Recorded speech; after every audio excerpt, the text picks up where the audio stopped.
ఆకాశంలో కొన్ని సందర్భాల్లో మాత్రమే కనిపించే ఖగోళ అద్భుతం ఈసారి భారతదేశం ఆకాశాన్ని ప్రకాశవంతం చేయబోతోంది. ఇవాళ రేపు సూపర్ మూన్ రూపంలో ఆకాశం అందాల పండుగను సాక్షాత్కరించబోతోంది. ఈ నేపథ్యంలో చంద్రుడు సాధారణ పౌర్ణమి రోజుల్లో కంటే మరింత పెద్దగా, మరింత ప్రకాశవంతంగా కనిపించబోతున్నారు. భూమి చుట్టూ తిరుగుతూ ఉన్నప్పుడు చంద్రుడు కొన్ని సందర్భాల్లో భూమికి అత్యంత సమీపంగా వస్తాడు. ఆ సమయానికే పౌర్ణమి తారీఖు రావడంతో సూర్యకాంతి మొత్తం చంద్రునిపై ప్రతిఫలించి అతని ప్రకాశం అనూహ్యంగా పెరుగుతుంది. ఈ సందర్భాన్నే ఖగోళ శాస్త్రజ్ఞులు సూపర్ మూన్ అని కూడా పిలుస్తున్నారు.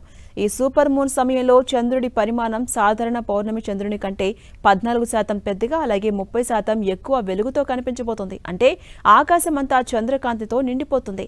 నగరాల వెలుగులు తగ్గిన ప్రాంతాల్లో, ప్రత్యేకంగా గ్రామీణ ప్రాంతాల్లో ఈ సూపర్ మూన్ అద్భుతంగా దర్శనమిస్తుంది. ఇక ఇది సంవత్సరంలో చివరి త్రైమాసికానికి ముందు రోజుల్లో కనబడే సూపర్ మూన్ కావడంతో దీన్ని హార్వెస్ట్ మూన్ అని కూడా పిలుస్తున్నారు.